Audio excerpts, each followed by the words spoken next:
Good morning दोस्तों, कैसे हैं आप सब लोग। मैं आशा करता हूं कि आपकी इन्वेस्टिंग जर्नी बहुत अच्छी चल रही होगी। तो दोस्तों, आज जो मैं कंपनी आप लोगों के सामने लेके आया हूं वो बहुत ही शानदार कंपनी है, एक लार्ज कैप कंपनी है जिसका नाम है शेफलर इंडिया प्राइवेट लिमिटेड। मेरे ख्याल से काफ़ी कम लोग इस कंपनी के बारे में जानते होंगे, लेकिन ये जिस सेगमेंट में काम करती है वो बहुत ही शानदार है। तो सबसे पहले हम अपने इस वीडियो में ये किस सेक्टर में काम करती है, क्या काम करती है, क्या बिज़नेस है इसका, क्या प्रोडक्ट्स बनाती है, वो हम देखेंगे। और उसके बाद फिर हम इसके फाइनेंशियल मैट्रिसेस देखेंगे, उसको डिस्कस करेंगे। और अभी क्या इस पे चल रहा है, इसका करंट प्राइस क्या चल रहा है, क्या इसका फेयर वैल्यू पे चल रहा है या नहीं चल रहा है, वो सब हम चीज़ें डिस्कस करेंगे।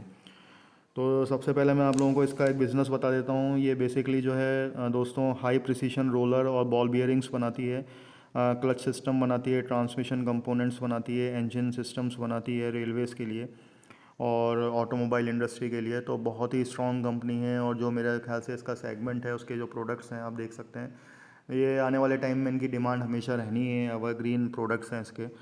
तो ये इसकी कंपनी है और 14 जुलाई 1995 को ये लिस्टिंग हुई थी इसकी कंपनी की। काफ़ी पुरानी कंपनी है।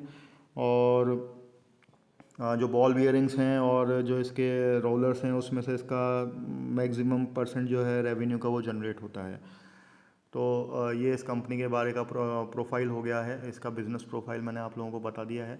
तो अब हम इसके जो फाइनेंशियल मैट्रिसेस हैं उसको डिस्कस कर लेते हैं, तो हम उसको प्रारंभ करते हैं।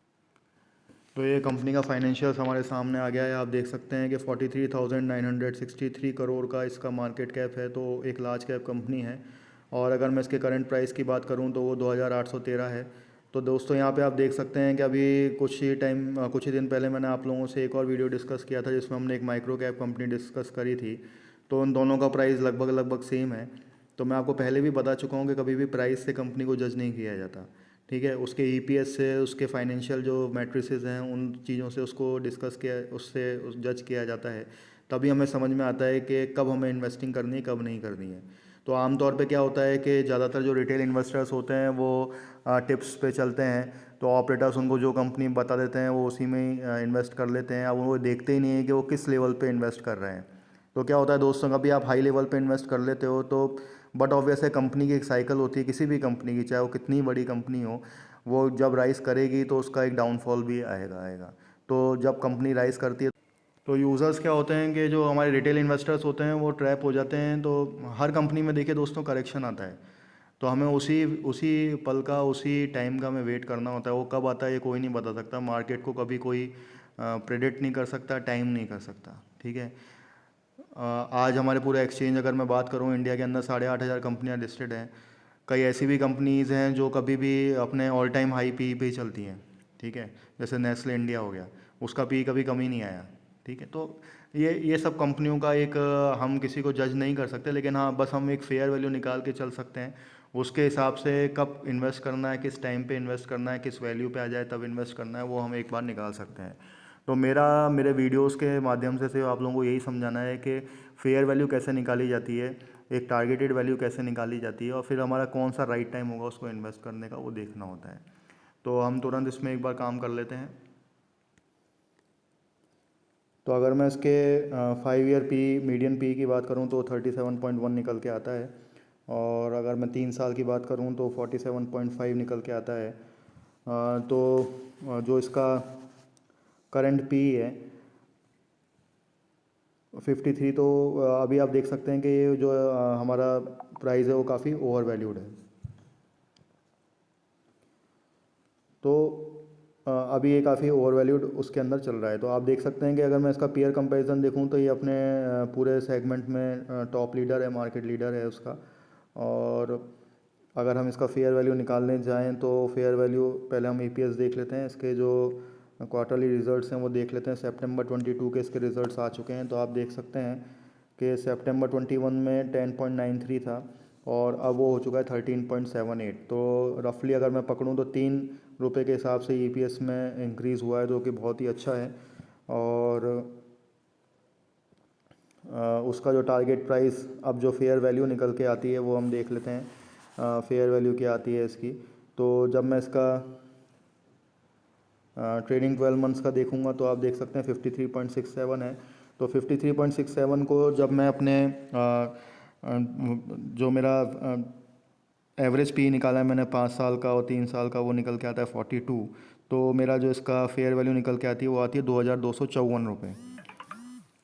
और जबकि ये अभी चल कितना रहा है, ये अभी चल रहा है 2806 रुपये। ठीक है, तो दोस्तों ये वाली चीज़ है। तो अभी आप देख सकते हैं कि काफ़ी ओवर वैल्यूड चल रहा है। तो ये जब 2200 के लेवल पे आ जाएगा और 2200 और 2250 के लेवल पे आ जाएगा, तब आप इसमें फ्रेश एंट्री की सोच सकते हैं।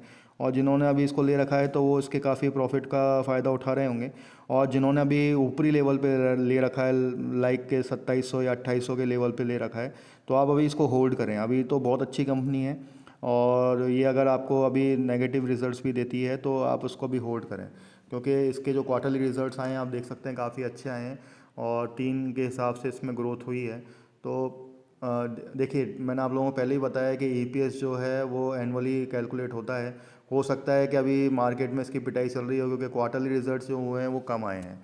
तो बेसिकली जो एफआईआईज होते हैं वो क्वार्टरली रिजल्ट्स को शो देखते हैं, लेकिन असली जो ईपीएस कैलकुलेशन होता है वो एनुअली होता है। तो हम लोग अपने एनुअल जो ईपीएस कैलकुलेशंस होते हैं उसको देखते हैं। तो आप उस चीज़ को ध्यान में रखें, मैं आपको बार बार उस चीज़ का बताता हूँ। इसके जो सेल्स ग्रोथ हैं वो भी बहुत अच्छे हैं, 16% है 10 साल के, 5 साल के 25% हैं और ट्रेलिंग 12 मंथ्स के भी 24% हैं। और जो रिटर्न्स हैं आप देखिए कितने कमाल के रिटर्न्स दिए इस कंपनी ने बना के। 10 साल का 24%, मतलब कंसिस्टेंट कंपाउंडिंग मशीन है ये। और 5 साल में 22% और 3 साल में 50%। तो काफ़ी अच्छी कंपनी है और अभी ट्रेलिंग 12 मंथ्स में 84% का दे रही है। बोरोइंग्स देख सकते हैं आप, बिल्कुल ज़ीरो है, मतलब बिल्कुल डेफ फ्री कंपनी है, कोई इसके अंदर कोई प्रॉब्लम नहीं है। रिजर्व्स इसके पास 3809, मतलब आप देख सकते हैं कि जो इसके रिजर्व्स हैं वो किसी स्मॉल कैप कंपनी की मार्केट कैपिटल है, तो उसका मार्केट कैप हो सकता है, इतने इतने इसके पास रिजर्व्स हैं। फिर उसके बाद हम यहाँ पे इसके शेयर होल्डिंग पैटर्न्स देखते हैं तो आप देख सकते हैं प्रमोटर्स ने काफ़ी अच्छी अपनी मैक्सिमम रेटिंग ले रखी है, 74.13, एफ आई आईज 5.4 है और जो कि बड़ी है। डी आई एस ने थोड़ा कम किया है, लेकिन आप देखिए पब्लिक इसमें बिल्कुल भी नहीं है, बहुत कम पब्लिक है और बल्कि थोड़ी सी बड़ी है, पहले 5.33 थी तो 5.9 है। तो ये भी एक इम्पॉर्टेंट और अट्रैक्टिव फैक्टर होता है किसी भी शेयर को जज करने का। तो जिसमें पब्लिक की शेयर होल्डिंग्स कम होती है और F I eyes, D I eyes और प्रमोटर्स की शेयर होल्डिंग्स ज़्यादा होती है, उस कंपनी को लेना चाहिए मेरे हिसाब से। तो इसमें अगर हम देखें तो डी आई एस अगर हम देखें तो आप देख सकते हैं कि सारे म्यूचुअल फंड हाउसेज इसके अंदर हैं, H D F C life insurance, S B I, Kotak Mahindra, तो ये सब इसी के अंदर इन्वेस्टिंग करते हैं। तो अब बहुत जल्द हम इसके एक बार चार्ट पैटर्न देख लेते हैं। तो ये आप इसका चार्ट पैटर्न देख सकते हैं, आप देख सकते हैं कि ये इसमें मैंने आपको पहले ही बताया था कि इसकी अभी मार्केट में पिटाई हो रही है क्योंकि जो इसका ईपीएस क्वार्टरली आया है वो कम आया है। ठीक है, तो क्वार्टरली ईपीएस पे कोई फ़र्क नहीं पड़ता है, ये सिर्फ शॉर्ट टर्म के लिए होगा। लेकिन जब आप इसका लॉन्ग ग्रोथ देखेंगे तो इसका अगर मैं टारगेटेड प्राइस देखूँ तो वो करीब करीब 3257 के करीब पहुँचेगा ये। तो बहुत ही अच्छी कंपनी है, आप कोई भी घबराएं ना।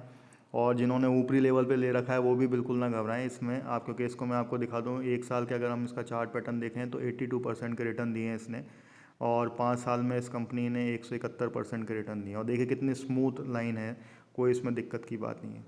और अभी जो इसका ऑल टाइम हाई देखें तो आप 18,651% के इसने रिटर्न दिए हैं और आप देख सकते हैं कितनी स्मूथली ये कंपनी चल रही है। ठीक है, तो आप बिल्कुल भी परेशान ना हो। और अगर मैं इसके सपोर्ट लेवल की बात करूं तो देखिए आप यहाँ पे इसको 2735 पे सपोर्ट मिला है, फिर उसको अगला सपोर्ट जो है 2029 2948 पे मिला है और फिर ये यहाँ पे एक सपोर्ट मिला है इसको 3000 का। ठीक है, तो ये इसको अभी यहाँ पे सपोर्ट मिला है 2700 का, तो 2700 से नीचे आए जब, ये मैंने आप लोगों को बताया है कि ये करीब करीब 2400 के आसपास जब ट्रेड करने लगे तब आप इसके अंदर फ्रेश एंट्री की सोच सकते हैं और 2400 से नीचे आए तब आप इसमें एक्यूमुलेशन की भी सोच सकते हैं। तो कंपनी में कोई ख़राबी नहीं, कंपनी बहुत अच्छी है। तो दोस्तों अगर आप लोगों को लगता है मेरा कोई आप लोगों को रिकमेंडेशन नहीं है, मैं आप लोगों को सिर्फ एक फैक्ट फाइंडिंग्स रख रहा हूँ, तो आपको लगता है ये अच्छी कंपनी है तो आप इसमें इन्वेस्टिंग की सोच सकते हैं, आप खुद अपनी रिसर्च करें। और अगर दोस्तों आप लोगों को ये वीडियो इन्फॉर्मेटिव लगा हो और पसंद आया हो तो प्लीज़ इसको लाइक शेयर करें, कमेंट करें अगर आपको कोई भी चीज़ों की क्वेरी हो तो, और सब्सक्राइब करें प्लीज़। तो thank you, and till then keep investing.